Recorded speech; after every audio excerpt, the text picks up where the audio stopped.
बोलिए गोविंद भगवान की जय। कर्म प्रधान। कर्म प्रधान विश्व रच राखा, और जो जस करहि सु तस फल चाखा। कर्म को प्रधान बताया, पर विश्व का, इस जगत का, इस संसार का प्रधान कर्म है। इस संसार रूपी, इस विश्व रूपी जहाज का इंजन कर्म है। जैसे जहाज बिना इंजन के नहीं चल सकता, इसी प्रकार से यह विश्व बिना कर्म के नहीं चलता।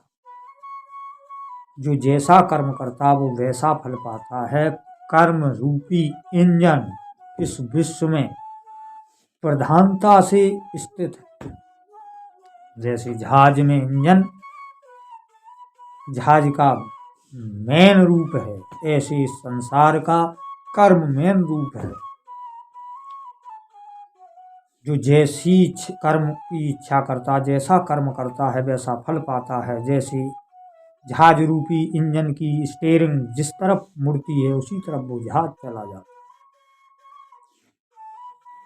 है। ऐसे ही कर्म की गति जिस तरफ जाती है वो उसी कर्म का फल भोगता है। ये विश्व रूपी जहाज है और कर्म रूपी इसमें इंजन रखा है, इसमें कोई संदेह नहीं। जो जैसा करेगा वैसा फल पाएगा, क्योंकि इंजन जिस तरफ जाएगा, जिस तरफ मुड़ेगा, उसी तरफ उसकी दिशा। पर समुद्र में कोई इंजन नहीं, कोई इंजन नहीं है समुद्र में। सागर में कई जहाज तैर रहे हैं, सब जहाजों में इंजन है, और समुद्र में कोई इंजन नहीं।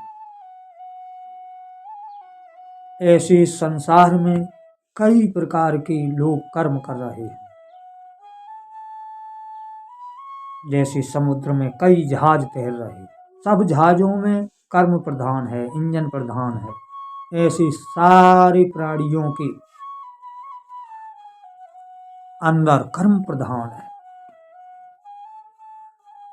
जहाज में इंजन खराब होने का भय, इंजन में छेद हो जाने का भय, जहाज डूब जाने का भय रहता है। ऐसे संसार में कर्म करते टाइम कहीं अधर्म ना हो जाए, कहीं पाप ना हो जाए, ऐसा भय बना रहता। पर समुद्र को डूबने का कोई भय नहीं। समुद्र को छेद होने का कोई भय नहीं, वो तो सदा बह रहा है। इसी प्रकार से इस संसार से ऊपर उठ जाने पर, गुणों के ऊपर उठ जाने पर, निष्कामी हो जाने पर आपको कर्म का कोई भय नहीं होगा। सारे जहाजों में इंजन हैं, तो सब जहाजों में भय है।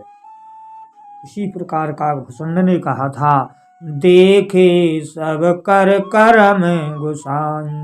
सब कर्म करके देख लिए, क्योंकि सब कर्म संसार के लिए हैं, पर सब कर्म भय से युक्त है। देखे सब कर कर्म गोसाई, ओ सुखिए न भय अभय की नाही।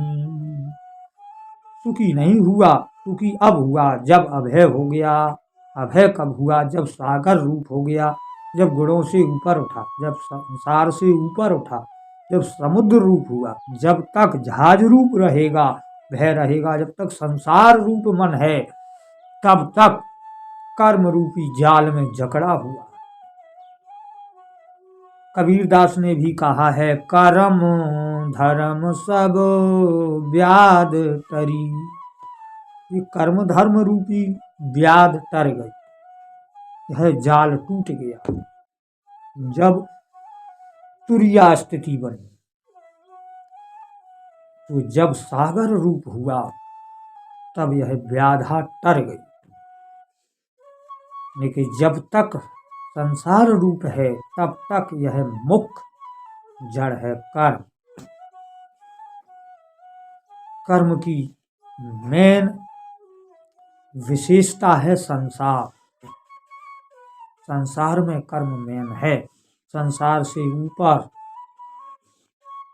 जो कर्म है वो लौकिक कर्म नहीं, अलौकिक दिव्य है, निष्काम कर्म है, गुणातीत स्थिति है, तुरिया है, ब्रह्म स्थिति है, ईश्वर है, चैतन्य है, अविनाशी है, आनंद की राशि है। पर संसार में नहीं। संसार में तो कर्म रूपी जाल है और कर्म का भय है। कहीं कर्म बिगड़ न जाए, जैसे भय लगा है, कहीं जहाज बिगड़ न जाए, कहीं जहाज में छेद न हो जाए जिससे पानी भर जाए और डूब जाए। पर सागर में ऐसी कोई विशेषता नहीं है कि उसमें छेद हो जाने का भय या डूब जाने का भय। तो जो सागर में रहते हैं जलचर, उन्हें भी डूबने का भय नहीं है। तो जो सागर रूप हो जाओगे, जब आप इस कर्म रूपी जाल से ऊपर उठोगे तो भय से निवृत्ति हो जाएगी और जीवन में अभय स्थिति ही आनंद का रूप है, भय स्थिति नहीं। जब अभय स्थिति हो जाएगी, जब यह आभास मिट जाएगा कि मुझे कोई दंड देगा, मैं दंड को प्राप्त हो जाऊंगा, मेरा पतन होगा, मैं अधोगतियों में जाऊंगा, यह ऐसी शंकाएं जब मिट जाएंगी तो आप गुणातीत स्थिति में आ जाएंगे, निष्काम कर्मी हो जाएंगे, सदा रहने वाली उस परम शांति को प्राप्त हो जाएंगे। और शांति ब्रह्म की स्थिति है। शांति ही ब्रह्म की स्थिति है, अशांति संसार की स्थिति है। संसार रूपी जहाज में कर्म प्रधान है और समुद्र में अभय स्थिति प्रधान है, सदा अभय स्थित रहता है। और संसार में सदा कर्म स्थित रहता है, कर्म से भय उत्पन्न होता है और निष्काम कर्म से अभय स्थिति रहती है। निष्कामी को न देह धारण करने में कष्ट होता है, न देह को त्यागने में कष्ट होता है, न किसी के देह छोड़ने में कष्ट होता है, न किसी के देह धारण करने में कष्ट होता है। वो सदा आनंद स्थिति में रहता है, वही निष्कामी है। पर जिसे शरीर धारण करने में, जिसे शरीर छोड़ने में कष्ट है, वही इस संसार रूपी जहाज का कर्म रूपी इंजन है, उसी में स्थित है, उसी में फंसा हुआ है। इसलिए गुणातीत होइए, निष्कामी बनिए, समझिए महापुरुषों से कि यह निष्काम क्या है। यही गीता का मूल तत्व है, गीता का सार है निष्काम। हे अर्जुन तू योगी हो जा, हे अर्जुन तू निष्काम कर्म कर, हे अर्जुन तू कर्तव्य कर्म कर, तू इस कर्म रूपी जाल से ऊपर उठ और निष्कामी हो जा। यही गीता का गूढ़ रहस्य था जो अर्जुन को समझाया था। निष्काम कर्म, यदि तू कर्म करेगा तो पाप को प्राप्त हो जाएगा और निष्काम करेगा तो सदा पवित्र रहेगा। बोलो गोविंद भगवान की जय। जय जय श्री राधा कृष्ण नमः।